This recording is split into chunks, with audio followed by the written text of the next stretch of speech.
முதலில் திரு இதயதுல்லா அவங்களிடமிருந்தே நான் ஆரம்பிக்கலாம்னு நினைக்கிறேன்.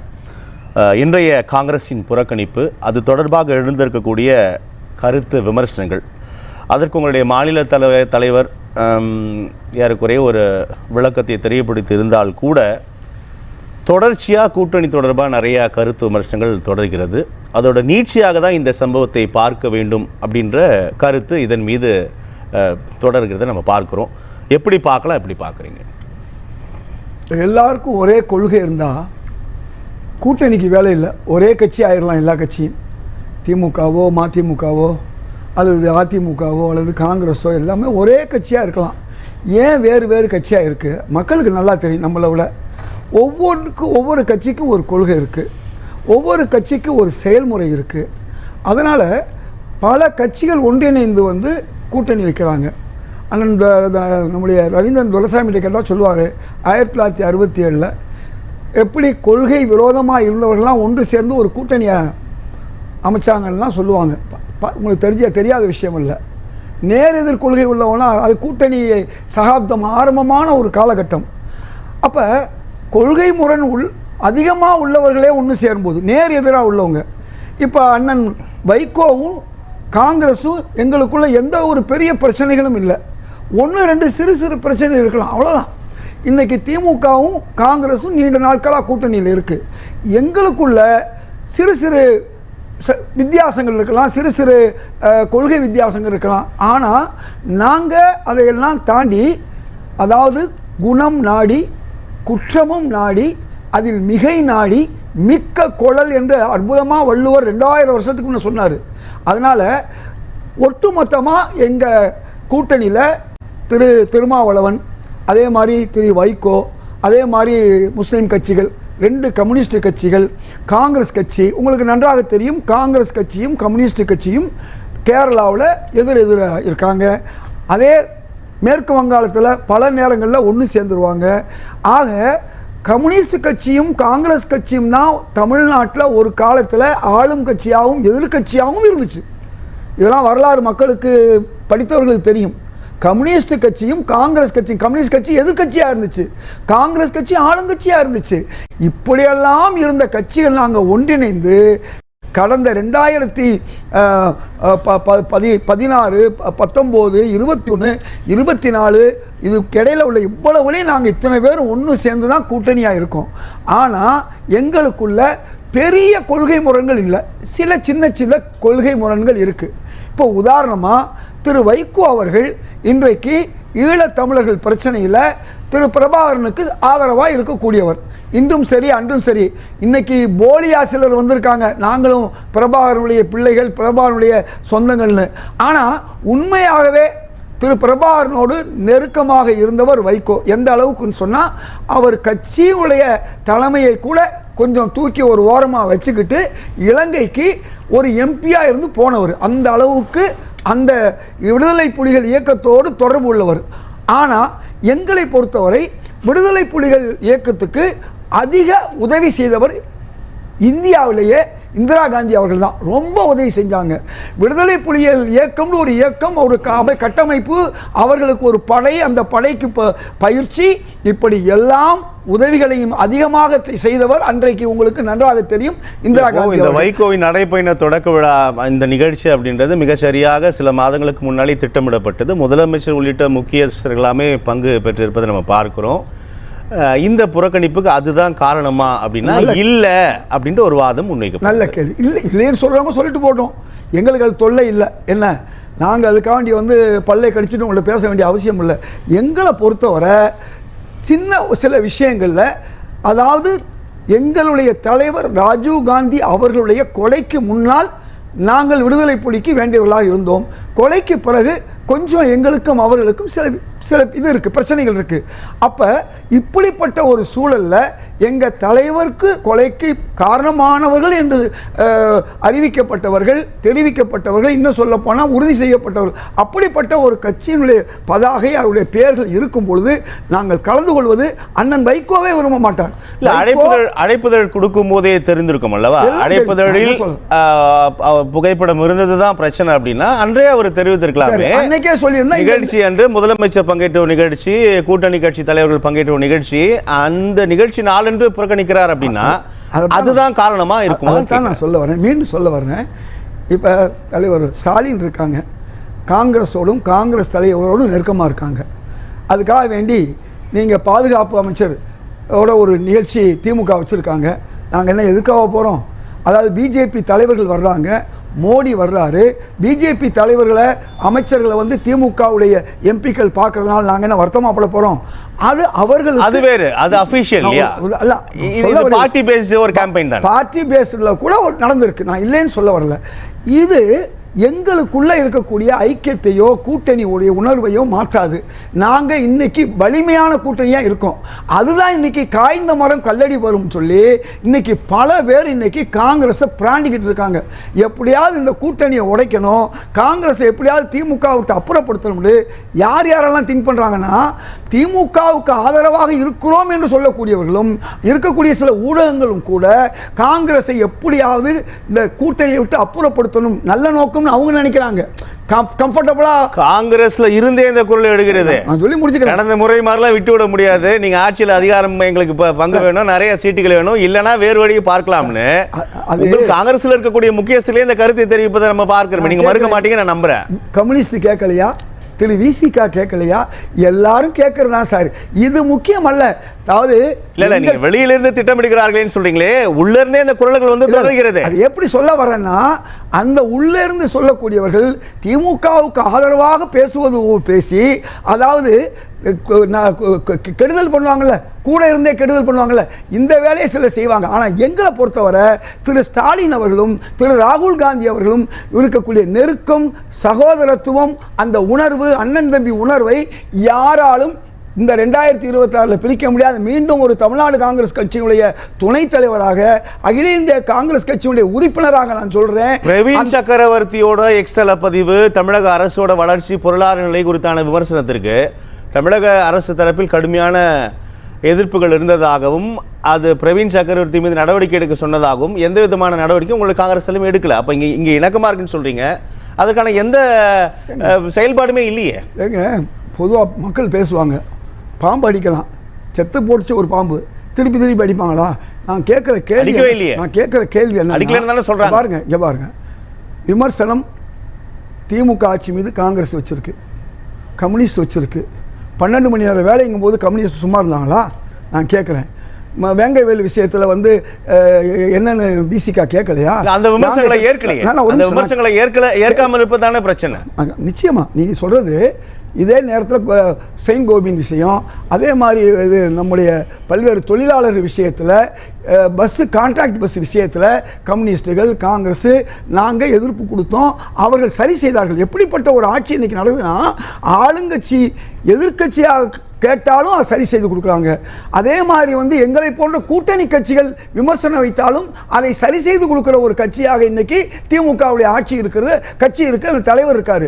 அதனால இது மாதிரி நீங்க ஏதோ ஒன்று எடுத்துக்கிட்டு யாரோ சொன்னாங்க விமர்சனம். இப்போ நான் கூட யாரோ நீங்க சொல்லிட்டீங்கன்னா பிரச்சனை இல்லை தான். நான் இப்போவும் சொல்றேன், யாரோன்னு சொல்லிட்டு டிக்ளேர் பண்ணிட்டீங்கன்னா நம்ம அதை பேசவே. இப்போவும் நான் சொல்றேன், காங்கிரஸ் சித்தாந்தத்துக்கு எங்கள் தலைவர்களுக்கு எதிராக காங்கிரஸ் உள்ளவர்கள் பேசலாம், நாங்கள் தடுக்க மாட்டோம். ஏன்னா காங்கிரஸ் வந்து திரு செல்வ பெருந்தையை சொன்ன மாதிரி இது பெரிய ஜனநாயக கட்சி, இது கடல் மாதிரி அங்கொங்கும் இங்கொன்றும் சலசலப்பு இருக்கும், சிலுசிலுப்பு இருக்க தான் செய்யும்.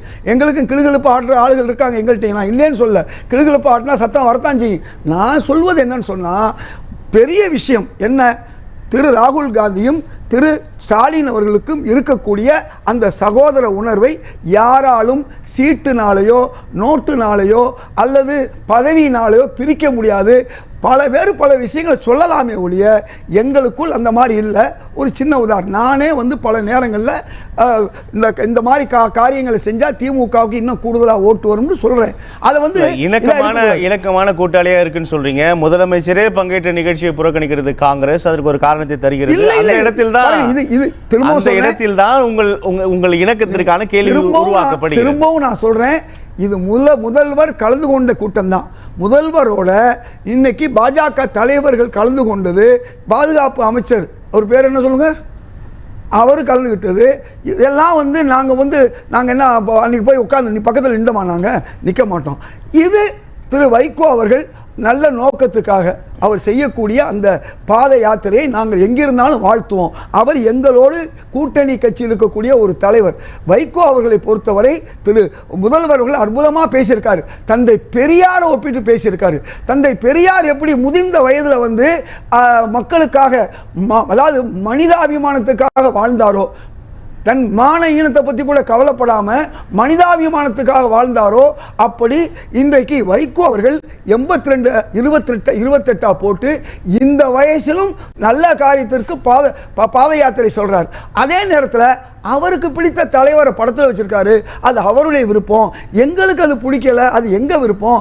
இது ஒன்றும் எங்களுக்குள்ள சலசலப்பு. அண்ணன் வைகோ அவர்களோடு அந்த கூட்டணியில் நாங்கள் இருக்கோம், எங்களோடு அவர் இருக்கார். திரு செல்வ பெருந்தையை பொறுத்தவரை அவர் எடுத்த முடிவு அந்த விஷயத்தில் சரியான முடிவு என்பதுதான் என்னுடைய கருத்து. அதே நேரத்தில் எங்கள் கூட்டணிக்குள்ள எந்த குழப்பமும் இல்லை. உங்களுக்கு பல உதாரணம் சொல்லிட்டேன். திமுக நடத்தக்கூடிய எல்லா கூட்டங்களிலும் நாங்கள் இருக்கணும்னு அவசியம் இல்லை. விசிக நடத்தக்கூடிய எல்லா கூட்டங்களையும் காங்கிரஸ் இருக்குன்னு அவசியம் இல்லை. ஆனால் நாங்கள் கூட்டணி என்று வரும்பொழுது ஒன்றாக இருப்போம், நன்றாக இருப்போம், வென்று காட்டுவோம். இதுதான் இன்னைக்கு நான் சொல்ல முடியும். நல்லது. மிக ஒரு சரியான கூர்மையான புள்ளி அவர் வந்து தொற்றார். சிறப்பாக பேசியிருக்காரு. 4.5 ஆண்டுகள் கொள்கை கோட்பாடுகள்லாம் இப்போதானா அப்படின்னு கேட்கிறாரு. ஒரு சில நொடிகளை நான் பேச சுருக்கமாக சொல்லுங்க. நான் அழகான குரல் சொன்னேன். குணம் நாடி குற்றமும் நாடின்னு சொன்னேன். திமுக அவற்றில் மிகை நாடி மிக்க குரல் வந்து இப்போதுதான் அந்த குரலை போட்டு காட்டுகிறீர்களே என்றார் பொன்னியின். நான் திரும்பவும் சொல்றேன், எங்களுக்கு தலைவர் ராகுல் காந்தி, அதே மாதிரி திராவிட முன்னேற்ற கழகத்துடைய தலைவர் முதல்வர் ஸ்டாலின், இந்த 2 பேரும் என்ன அவங்களுக்குள்ளே என்னங்கிறதான் பார்ப்பேமே ஒழிய, திரு நம்முடைய ஐப்பரியசாமி அவர்களோ அல்லது திரு சிவா அவர்களோ அல்லது இவர் சொன்னார்ல யாரோ ஒருத்தர் பாரதியுடைய மகன் யார் எது சொன்னாலும் நாங்கள் அதை பற்றி கவலைப்படல. இப்போ என்ன கேட்குறாங்க, ஏங்க திமுக எதிர்கட்சியாக இருக்கும்போது திமுக ஆதரவு ஊடகங்கள், திமுக ஊடகங்களை உங்களை வாரத்துக்கு 2 முறை கூப்பிடுவாங்களே, இந்த 4 வருஷமாக அவங்கள கூப்பிடலையே, ஏன் இந்த நீங்கள் திமுக வக்காலத்து வாங்கினே என்ன கேட்பாங்க. நான் சொன்னேன், யாரோ சிலர் செய்கிற தவறுகளுக்காக வேண்டி எனக்கும் தலைவர் நம்ம ஸ்டாலின் அவர்களுக்குள்ள உறவைத்தான் நான் பார்ப்பேன். திமுகவுடைய தலைமைக்கு எனக்கு என்ன எதிராக இருக்காங்களா? இல்லை. நான் அவங்களுக்கு எதிராக இருக்கலாம்? இல்லை. அதனால் நான் என்ன பார்ப்பேன், இப்படிப்பட்ட விஷயங்கள்லாம் பார்க்க மாட்டேன். அது மாதிரி தான் எங்கள் காங்கிரஸ்காரங்க பலருக்கு திமுக அதை செய்யலை இதை செய்யங்க வருத்தங்கள் இருக்கலாம். ஆனால் நாங்கள் அப்படி சிறு சிறு விஷயங்கள்லாம் பார்க்க மாட்டோம். நாங்கள் பார்க்குறது என்னன்னு சொன்னால் ஒட்டுமொத்தமாக பார்ப்போம். இந்தியா கூட்டணியுடைய நிலைமை என்ன, தமிழ்நாட்டுடைய கூட்டணி என்ன, இதற்கு திரு ராகுல் காந்தி அவர்களும் மல்லிகார்ஜுன கார்கே அவர்களும் இந்த பக்கம் திரு ஸ்டாலின் அவர்களும் எப்படி இருக்காங்க, இதைத்தான் நாங்கள் பார்ப்போம். இந்த இணைப்பு ஸ்ட்ராங்கா இருக்கு. யார் யார் எதை சொன்னாலும் நாங்கள் அதை பற்றி கவலைப்பட போவது இல்லை. சுருக்கமாக சொல்லுங்க. நான் நந்தகுமார் சொன்னாரு, திமுகவுக்கு அடுத்த பெரிய கட்சி காங்கிரஸ் சொன்னார். 1989 20 விழுக்காடு எடுத்தாங்கன்னு சொன்னார். நான் அந்த நேரத்தில் 22 விழுக்காடு எடுத்தவன், தனியாக நின்று காங்கிரஸ் வந்து கூட்டணி இல்லாமல் நின்று எடுத்தவன். அதே நேரத்தில் 25 சீட்டு 40 சீட்டு எடுக்கும்போது சதவீதம் குறையத்தான் செய்யும். காங்கிரஸுக்கு அவர் சொல்கிற மாதிரி 3 நாளெல்லாம் இல்லை, 10க்கு மேலே இருக்குங்கிறத தெரிஞ்சுக்கிட்டதுனால தான் அந்த அலையன்ஸ் வரும்பொழுது இந்த திமுக 25 எப்படி 45 அந்த மந்திர மாறுது. காங்கிரஸ் 2வது கட்சினால 10க்கு மேலே மக்கள் திமுக காங்கிரஸ் கூட்டணியை ஆதரிக்கிறாங்க. ஒரு காலத்தில் அதிமுகவும் காங்கிரஸ் இருக்கும்போது இதையில இன்னும் 10 விழுக்காடு கூட வந்த ஒரு காலகட்டமும் உண்டு. நான் எதுக்கு சொல்ல வர்றேன், பொதுவாக காங்கிரஸை அண்டர் எஸ்டிமேட் பண்ணுறது என்பது இன்னைக்கு எல்லா ஊடகங்களிலும் பலர் பேர் பேசக்கூடியதாக இருக்குது. அது உண்மை இல்லை என்பது, எந்த கூட்டணி எங்களுக்கு தலைமையாக இருக்குதோ, அது எம்ஜிஆராக இருக்கலாம், அது செல்வி ஜெயலலிதாவாக இருக்கலாம், அது தலைவர் கலைஞராக இருக்கலாம், தலைவர் ஸ்டாலினாக இருக்கலாம், அவங்களுக்கு விளங்கும் காங்கிரஸ் உடைய பலம் ஏன் என்ன, அவங்களுக்கு எப்படி கொடுக்கணும் அப்படிங்கிறது அவங்களுக்கு விளங்கும். பேசலாம். இதயத்துள்ள அவங்களுடைய கருத்து பாருங்க. அதாவது யூடியூபோட ட்விட்டர் வந்து அரசியல்வாதிகளுடைய அந்த ஒரு அங்கமாக இருக்குது. அது தெளிவாக சொல்லுது, திமுக கூட்டணியில் கொள்கை முரண்கள் உள்ளனவானா இல்லைன்னு 65 விழுக்காடு. இதுதான் நாளைக்கு இந்த கூட்டணிக்கு சட்டமன்றத்தில் வரக்கூடிய ரிசல்ட்டும் கூட என்று நான் சொல்லிட்டு, சகோதரர் நந்தகுமார் சொல்லும்போது அவர் ஒன்று சொன்னார். யூடியூப்பை நீங்கள் ஏற்கலையோ? எப்படி? இல்ல யூடியூப்ல 60 விழுக்காட்டினர் உங்களுக்கு எதிராக பதிவிட்டிருக்கிறார்கள். யூடியூபோட ட்விட்டர் என்பது அரசியல் களம், அதனால அப்படி அரெஸ்ட் பண்ணிட்டீங்க. அப்படி வச்சுக்குவோம். 2வது, நம்ம காமராஜ் ஆட்சி என்பது ஒரு குறியீடு. எதெல்லாம் சிறப்பான ஆட்சியோ அது காமராஜ் ஆட்சி தான். 1, காமராஜ் மதிய உணவு கொடுத்தாரு. திரு ஸ்டாலின் அவர்கள் காலை உணவை கொடுக்குறாரு.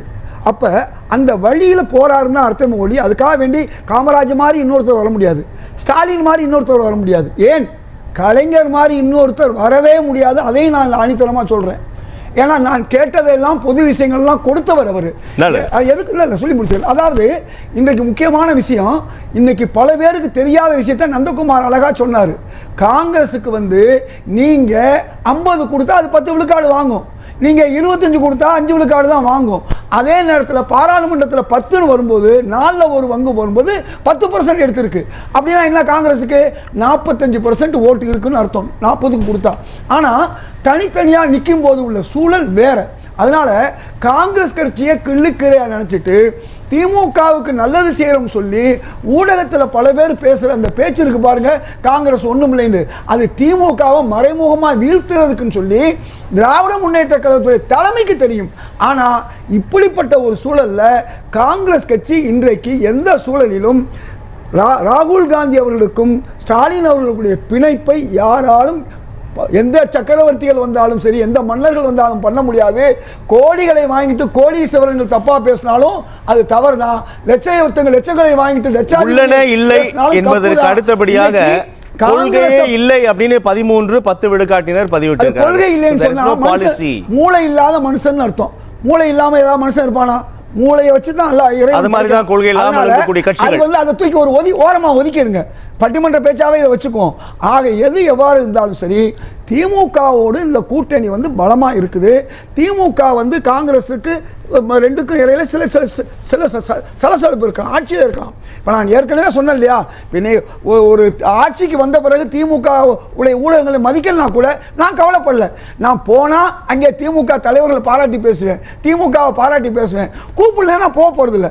அதனால் அந்த கவலையில் எதுக்கு சொல்ல வரலாம், இந்த மாதிரி தான் காங்கிரஸ் தொண்டர்கள் பலர் இன்றைக்கு இந்த கூட்டணி வேணும், அகில இந்த அளவில் ராகுல் காந்தி பிரைம் மினிஸ்டர் ஆகணும், நமக்கு எந்த பிரச்சனை வந்தாலும் பரவாயில்லை என்று அந்த தாய் தான் முக்கியம், எத்தனை குழந்தையும் பெற்றுக்க முடியுங்கிற அந்த அடிப்படையில் தான் காங்கிரஸ் உடைய தொண்டர்கள் எவ்வளவுதான் கூட்டணி கட்சிகளுடைய உரசல் இருந்தாலும் அல்லது மதிமுகவுடைய அந்த இன்னைக்கு நடக்கக்கூடிய இதில் பிரச்சனைகள் இருந்தாலும் அதை பற்றியெல்லாம் கவலைப்படாமல் இன்றைக்கு தமிழ்நாடு முக்கியம், தமிழ்நாட்டுக்காக உழைக்கக்கூடியது இந்த இன்றைக்கு இருக்கக்கூடிய திராவிட முன்னேற்ற கழக ஆட்சி. அந்த ஆட்சியை காப்பாற்றணும். அதன் மூலமா மோடி அங்கிருந்து திரு மோடி அவர்களை விரட்டி ராகுல் காந்தியை கொண்டு வரணும். இந்தியாவை நாசப்படுத்தக்கூடிய ஒரு நாசகார ஒழிக்க வேண்டும் என்பது தெளிவாக காங்கிரஸ்காரர்கள்.